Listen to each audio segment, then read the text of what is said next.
Hot 96.3, Indy's number one station for hip hop and R&B. ASHMAC here. And this weekend is all about you, inspiring you, uplifting you for our Inspire You virtual expo. So thank you for being here. And I had to call on a special guest because who doesn't want to get inspiration and the motivation you need from Jeezy? Jeezy, what's going on? I like that introduction. That was really bossy. I hear you, ASHMAC. Thank you. I should have said, Grammy nominated, of course, multi-platinum artist, all of it. They don't count. They don't count. Not in the hood. They just want to hear how you touching your people. But I'll take it though. I'll take it. How you feeling? I'm good. I'm feeling really good. I'm glad we're about to get some gems from you. And most importantly, COVID times, 2020, and we're still here. So that's the blessing. If we're having this conversation right now, we're blessed to be able to do so. Yeah, it's real out there. I see the spikes are going up. So, we got to take it seriously because it's real. We ain't through it yet. And that's the crazy thing. It's like so much social unrest and people like, it can't be real until it actually hit close to home. But if you love your people and your loved ones, you got. I know you gotta get your money, so I'm not gonna tell you that. But just be mindful. Wash your hands. I know it sounds crazy.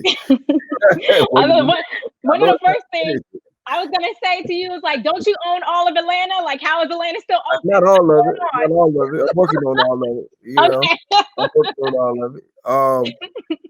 So Atlanta's a different place right now. The land of hustle and opportunity. So it would almost kill the spirit of the city if it was shut all the way down. Because everybody. How you gonna kill the virus? I mean, look, I guess we're gonna have to outball it. You know what I mean? I just feel like at this point, it's crazy because I know they're talking about the vaccine and all that stuff, but I mean the best you could do is just like, just go by the guidelines, like wash your hands and wear your mask and keep your people that you kind of rock with, just keep that tight circle of people. Because see, the thing about it is like if it was something that you can just get and it was you, then that wouldn't be. But if you out here and you're moving around and you're not doing what you need to do, that's almost being selfless.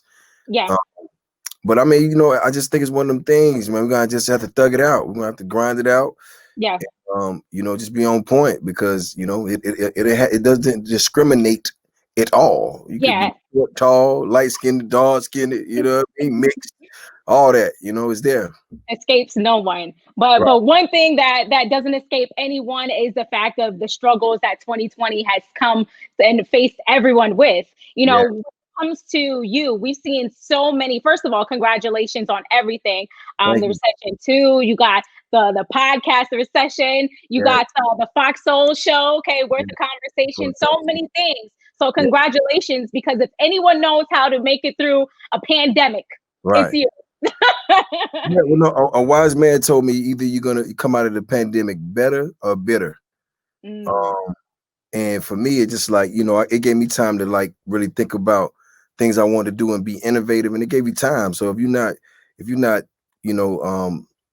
working on your mind, you're not reading no books, you're not learning something, a new task, a new trade, or something like that, like you kind of wasting time because everybody's on the same playing field right now. And you got to take this downtime to really to better yourself because when it's all said and done and it's over, it's gonna be like the gold rush. Everybody gonna be back at it. So if you ain't up, you down.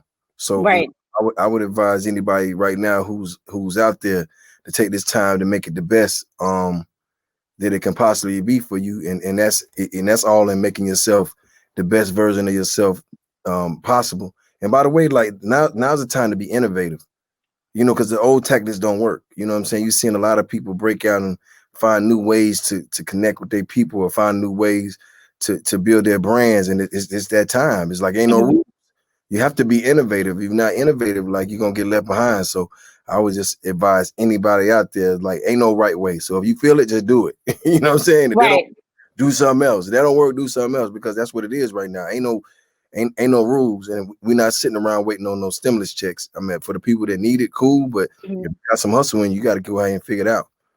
What do you think has been the biggest challenge for you during this time of COVID? And then what has been your greatest success story?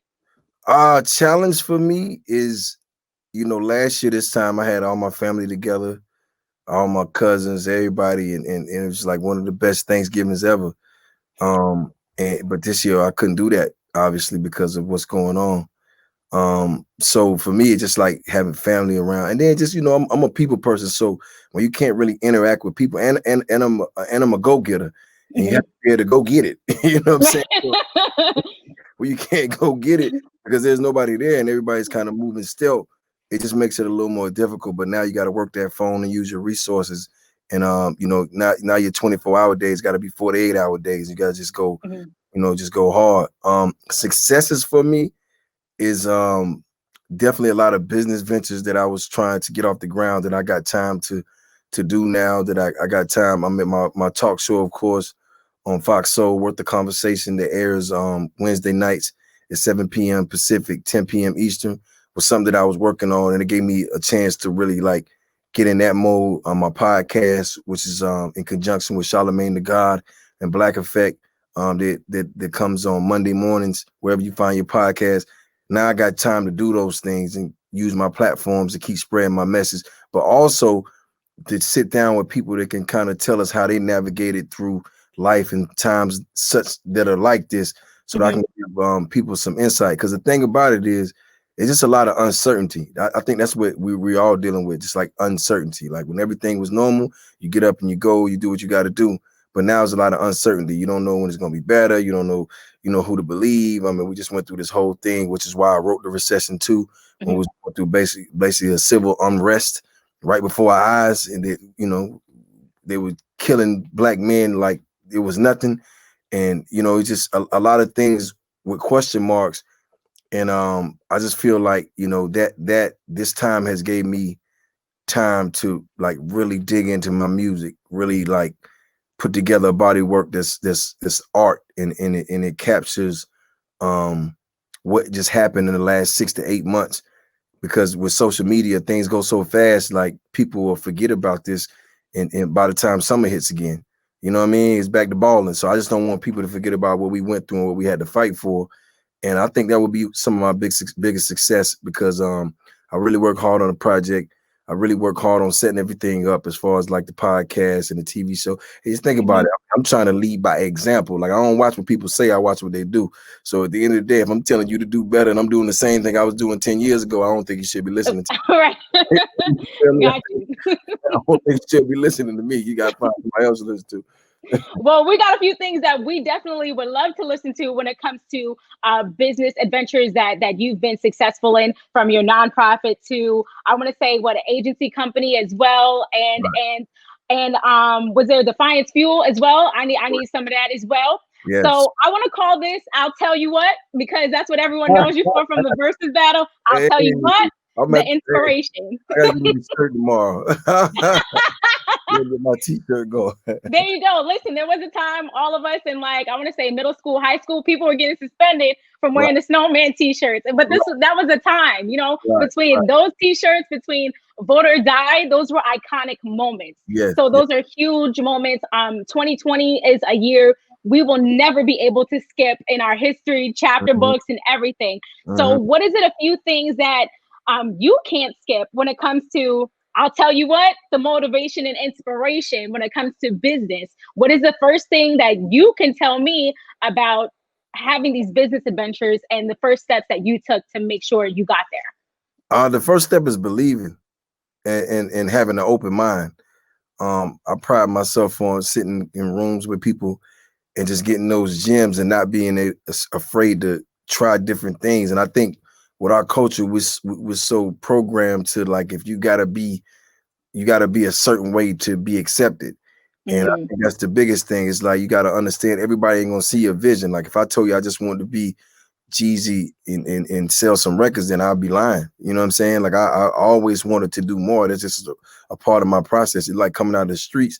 It wasn't like music was my first thing. It was just like, okay, if I want to become a businessman, I'm gonna have to do something that's gonna enable me to transition to certain things, because I can't walk into a boardroom fresh from holding the AK in the car smelling like, you know what I'm saying? Who's gonna take you seriously? I'll be like, yo, man, you need to, but I had to prove myself because it's been tested. So for me, it's about believing in your brand and not doing things for money.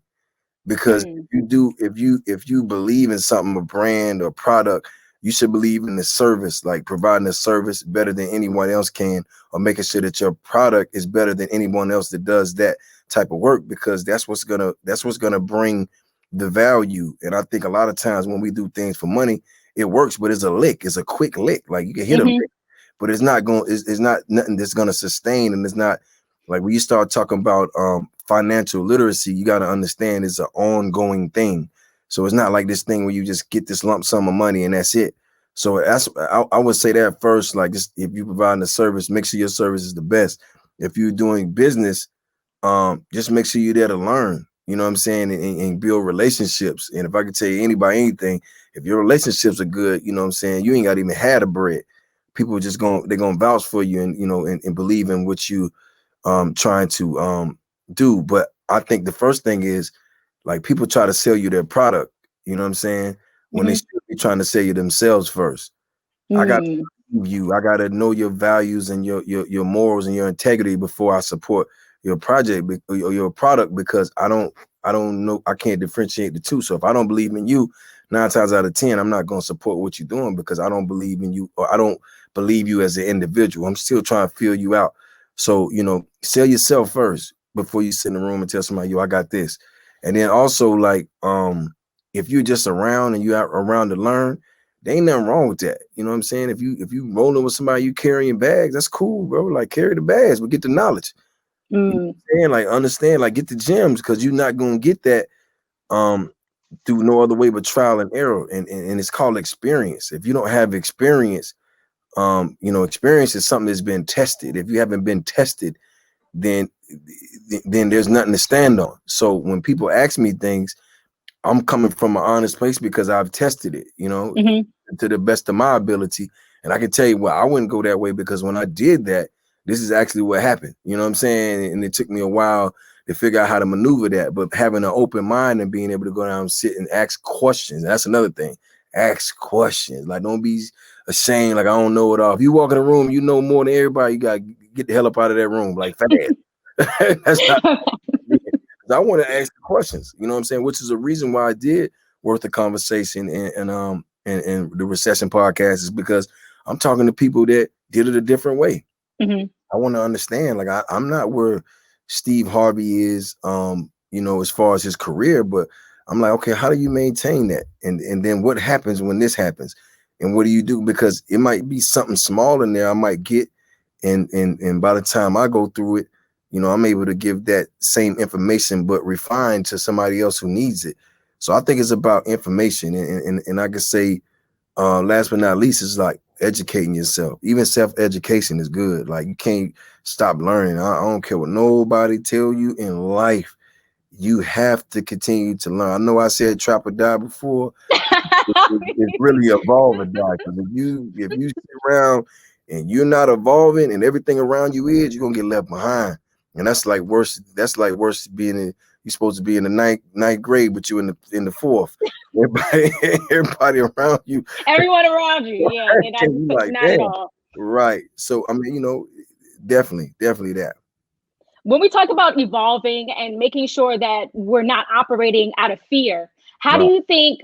How have you been able to master the craft of that? You know, removing fear, or even if you do have it, still moving forward. Well, experience again, you know, and like I said, I'm not, you know, preaching what I haven't practiced. I've learned that every time, and fear is allowing something outside of your body, outside of yourself, to control your actions. And what's on the other side of fear is freedom. And once you come to grips with that, you will know, like, you know, those are the times that legends are made, is when you handle something so calmly and precisely, and you're so sure about what you're doing, that the feeling, because fear is only a feeling. Like, it's a quick, is anxiety is what it is. It's quick. You know what I'm saying? And if you make a decision based on fear, which is normally going to be the wrong decision, and it costs you a lot of things like it's done, you know, for myself, then you just learn to go with it. And just whatever your decision is, just know either way, good or bad, it can come with consequences. But as long as you make decisions, and one thing I learned too, you have to make decisions quick. People love people who are decisive. If you're in a situation, you're in a room, you make a decision, good or bad, people gonna be like, okay, it's even with your girl. You going out on a date, you know, like what you want to eat. You're like, oh, I don't know, let me think about it. You be like, you know what? Actually, I saw this spot, and I think we should go try it. She like, oh, okay, yeah, all right, okay. You know what I Right. mean? You have to you have to be decisive, and you have to make decisions, and just know that, you know, when you're making these decisions, you know, other people's lives and their well-being is at stake if you're the boss or if you're the leader. So just make decisions from your heart and just stand on them, but don't procrastinate. Because when you procrastinate, it also looks bad as a leader, because people start to lose faith in you and lose confidence in you. But you also make the wrong decisions because you're allowing that fear to control you and cloud your thought process, when you should be thinking clear and sound. It's like, okay, it's either red or blue, it's either you know, back and forth, like whatever it is, just make the decision and stand on it, you know. Real Yeah. talk. I feel like we've watched you grown. I mean, there's a lot of growth and evolution just in our conversation today, but Right. it also is evident that there's been a lot of healing. So when it comes Right. to Right. therapy for my soul, you know, how Mhm. do we continue to normalize that conversation? And more importantly, how do we have that conversation from Black men to other young Black men? Because Mhm. now we're normalizing it so much in our community, or trying to now, but you see a lot of women talking about it. But a lot of times Black men need to hear it from Black men. They don't need to hear it from us. No, it's real. I mean, me and Charlamagne really talked about therapy, and I was just like, yo, he tell me how much it helped him, but like, we was raised to not be weak in a sense. So we don't tell people about our problems, which is already not it. We don't talk through things. We don't know how to communicate, you know what I'm saying? Because we just come from a place of you know, of being strong. And it's like, you don't tell nobody when you're down. You don't tell nobody when you go through something. You don't tell nobody when things aren't good for you, which is absolutely the wrong way to go about it. And for me, like, Therapy for My Soul, which is on Recession 2, was probably one of the best, you know, the best songs that I ever wrote to me, but was something that I actually felt once it was released. Because, you know, with music, I didn't understand that things will happen, and if you don't speak on them, people go with the narrative that they know of who's Right. speaking. And to me, I was taught, because I'm from that era where you don't say nothing about nothing. You know what I'm saying? If it's street shit, you don't talk about it. You know what I'm saying? If it's family, you don't talk about it. It's personal, you keep it to yourself. And what happened was, I was over here working on becoming a better me, but then this narrative was following me like I was this type of individual. I'm going, nah, like, it didn't happen like that. And I have a right to have my side of the story, or the way I saw things play out, because I'm an individual too. So I was wearing and weighing these things down, and they were just going and going, and I just be in rooms and people would say certain things to me, and I was like, but what makes you think that that's right?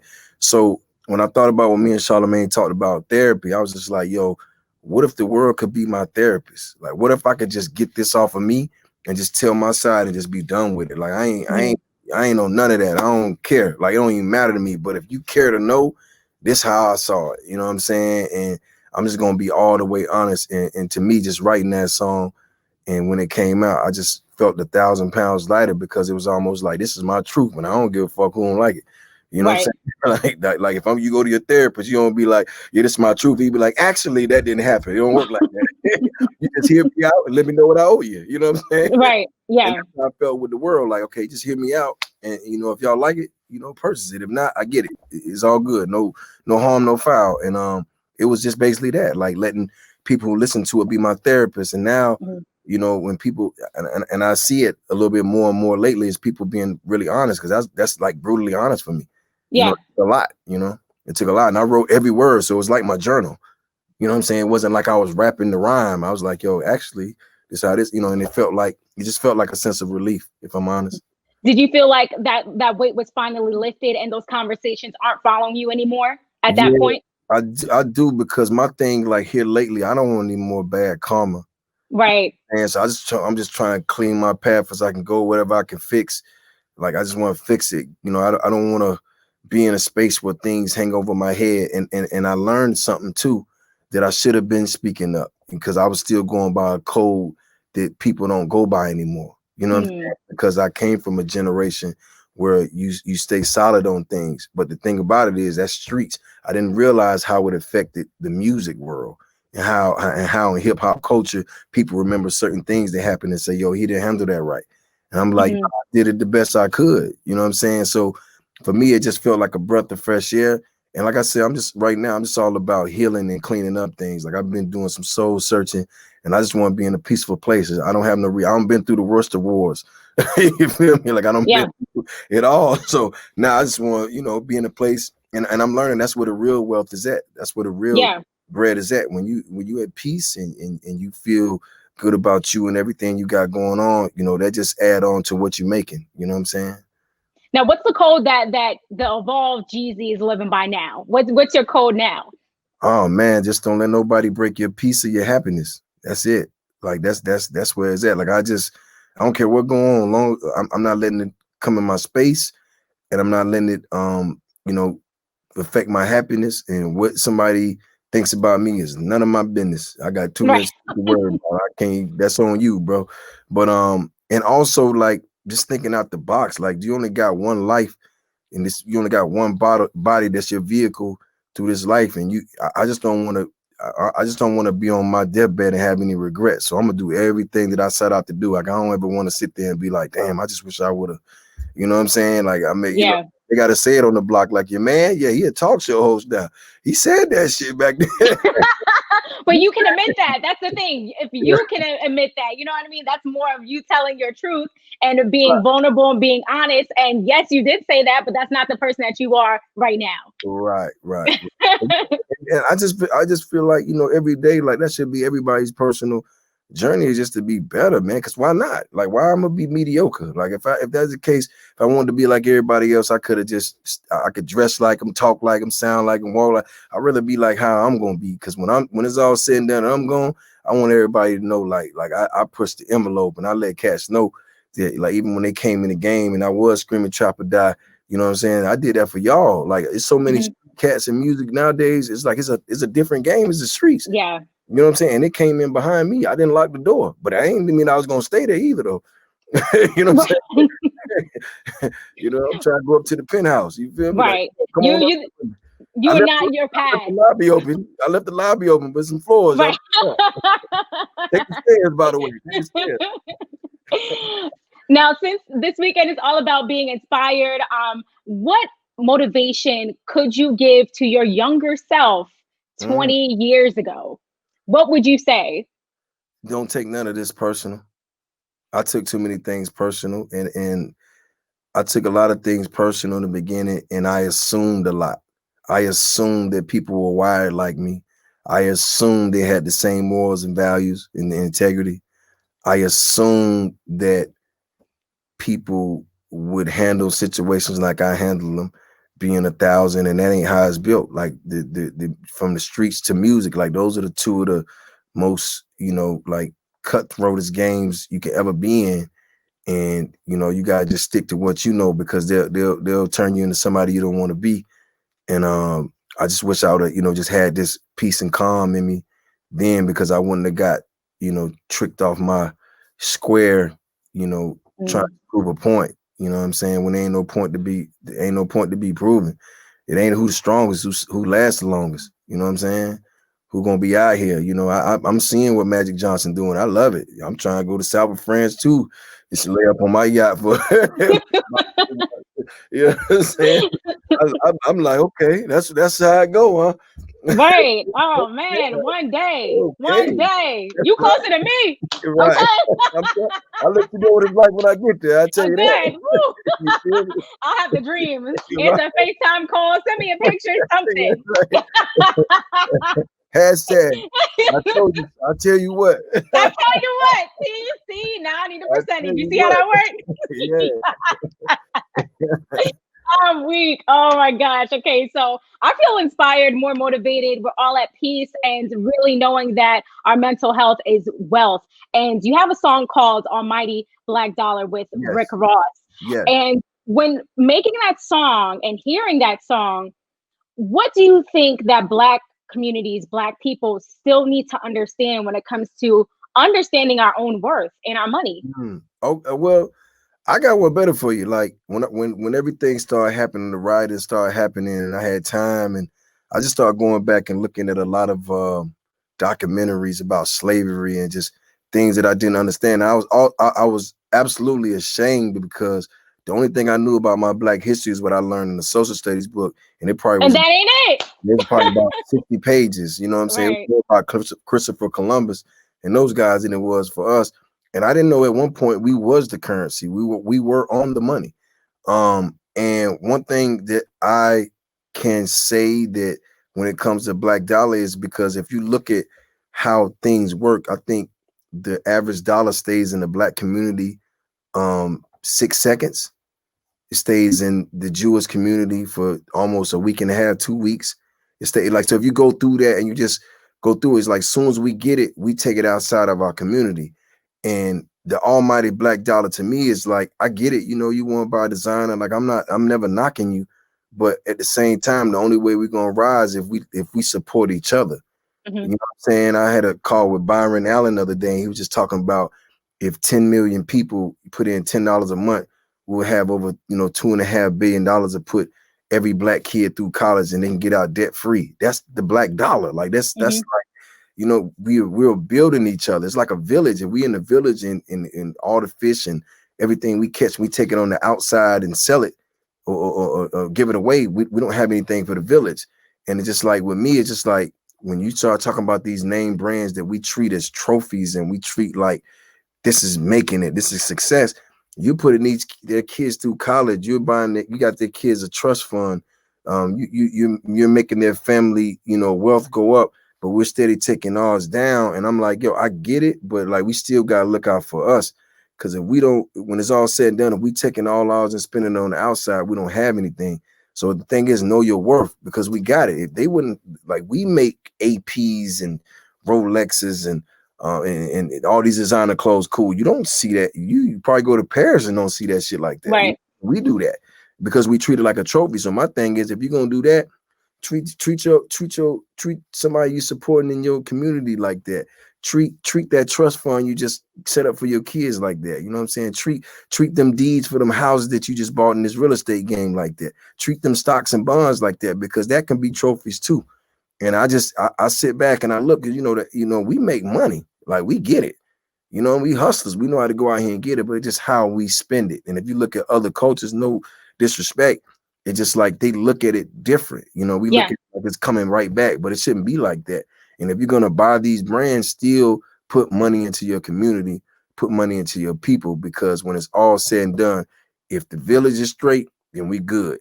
And you can Yeah. see that happen with the voting situation. Like everybody got out and voted, and we turned Georgia blue. That should just show you Yeah. what happens when we mobilize. Like when we on the same page. I mean, if you need, some film stuff, you got your people over here, they got, cameras, you need food to get catered. You got these people that we got a whole system and network in place, but we don't support our own because we're too busy glorifying what they put out. I gotta have Right. because it's new. I gotta have this because it's a Birkin. Like I'm not knocking it, but come on, man. You ain't supposed to have a Birkin before your kids' college paid for. I don't understand that. Right. I mean, I think it comes down to a lot of just Black communities in general having self-worth and self-love and Yeah, love for ourselves. So, right. when we do that, then we're able to value ourselves and value our money a little bit more. So I don't know, maybe you need to put together like a savings challenge or something. You know what I mean? Like, But we get when we start talking about our money now. Don't like you doing too much.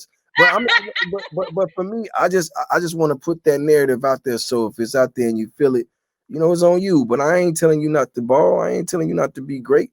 But let's just figure out a way to get it flowing. It's supposed to circulate. It ain't supposed to go just one way. Like let's make it circulate. Let's get around. So when you go into these Black banks and you trying to get loans, they might be more opposed than somebody who don't even rock with you like that.